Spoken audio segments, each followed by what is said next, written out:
ప్రేక్షకులందరికీ శ్రీమాత్రే నమః, శ్రీ గురుభ్యో నమః. శుద్ధలక్ష్మీర్మోక్షలక్ష్మీ జయలక్ష్మీ సరస్వతి శ్రీలక్ష్మీ వరలక్ష్మీశ్చ ప్రసన్నా మమ సర్వదా.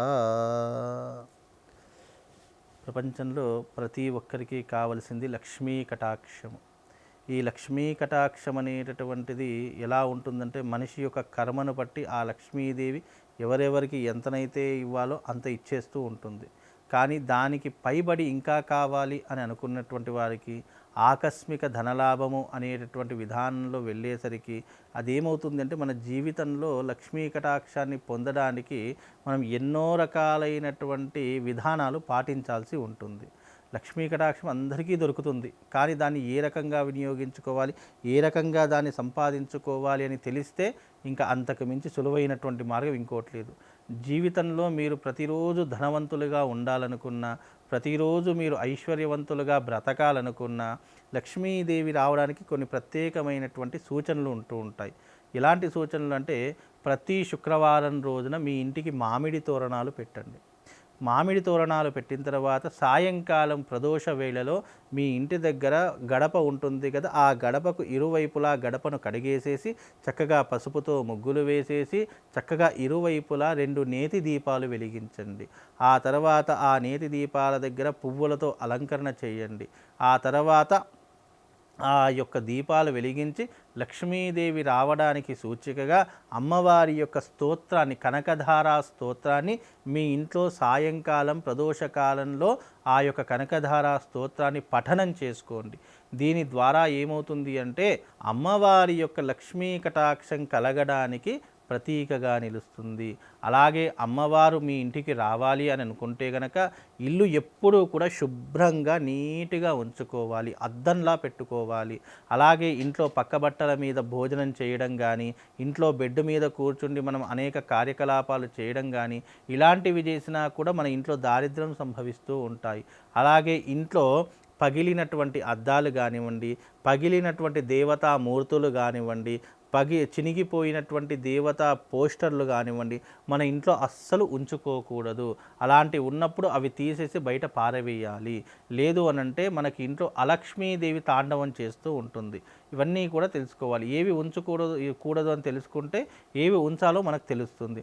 ఇంట్లో ఎప్పుడూ కూడా చీపురు కట్టను మనము నిలువుగా నిలబెట్టకూడదు, ఇలా అడ్డంలా నిలబెట్టాలి. అలాగే మన ఇంట్లో ఎప్పుడు కూడా చెప్పులు గుమ్మం ముందర వదులుతూ ఉంటారు.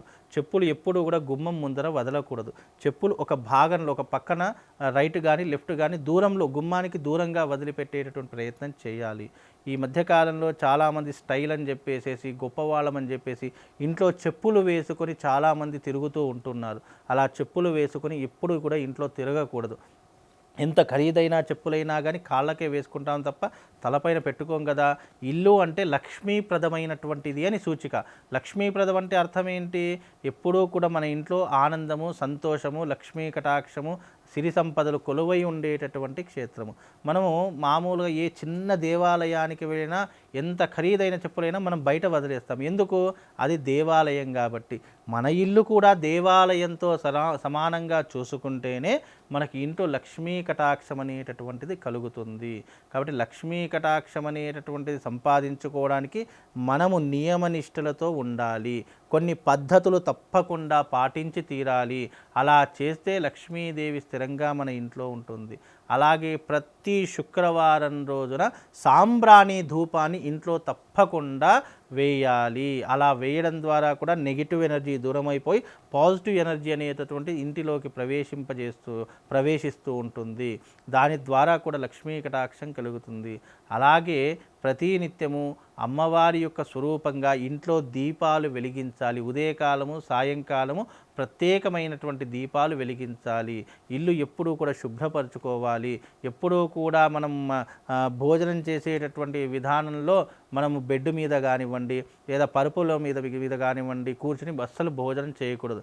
ఎప్పుడైనా నేల మీద ఒక ఆసనం వేసుకొని కూర్చుండి మాత్రమే మనం భోజనం చేయాలి. లేదా మోకాళ్ళ నొప్పులు ఉన్నాయి, ఇబ్బందులు ఉన్నాయంటే డైనింగ్ టేబుల్ అయినా పర్వాలేదు. అంతేగాని మనం పడుకునేటటువంటి ప్రదేశాలలో కానీ, లేదా మనం నిరంతరము అక్కడ బెడ్ల మీద కానివ్వండి, ఇలాంటి ప్రదేశాల్లో అస్సలు భోజనం చేయకూడదని శాస్త్ర నియమము. ఇంకా లక్ష్మీ కటాక్షం పొందడానికి అనేక పద్ధతులు ఉన్నాయి. కనకధారా స్తోత్రం చదువుకోవడం, శ్రీ సూక్త పారాయణం చేయడము, శ్రీచక్రార్చన చేయడము, ఇవన్నీ కూడా లక్ష్మీదేవికి చాలా ప్రత్యేకమైనటువంటి విధానాలు. లక్ష్మీదేవిని పూజించాలి అంటే మనము కుంకుమతో కానీ, లేదు అనంటే గనక మల్లె పువ్వులతో కానీ అర్చన చేయాలి. అలా చేస్తే మనకు విశేషమైనటువంటి ధనాకర్షణ శక్తి కలుగుతుంది. దీని ద్వారా లక్ష్మీ కటాక్షాన్ని సులువుగా పొందవచ్చు. అలాగే ఇంట్లో ఎప్పుడూ కూడా ఆడబిడ్డ కన్నీళ్లు అస్సలు పెట్టకూడదు. అలాగే మనం శుక్రవారం వచ్చింది అంటే సంధ్య వేళలో డబ్బులు ఎవరికి బయట ఇవ్వకూడదు. అలా ఇచ్చారనుకోండి లక్ష్మీదేవి వాళ్ళతో వెళ్ళిపోతుంది అని శాస్త్ర ప్రతీక. అందుకే శుక్రవారము పొద్దు సిరిని విడవద్దు అంటే లక్ష్మీదేవిని ఎవరితో పంపించకూడదు అని శాస్త్రము. ఈ నియమాలు ఈ పద్ధతులు పాటిస్తే మీకు తప్పకుండా లక్ష్మీ కటాక్షం కలుగుతుంది. మీకు డబ్బులు విపరీతంగా పెరిగిపోతాయి. అనుకున్నప్పుడల్లా ఆ తల్లి లక్ష్మీదేవి మీకు డబ్బులు సిరి సంపదలు ఎల్లవేళలా మీకు అందిస్తుంది అని శాస్త్రవచనం. ఈ నియమాలు ఈ పద్ధతులు పాటించండి, తప్పకుండా లక్ష్మీ కటాక్షం మీకు కలుగుతుందండి.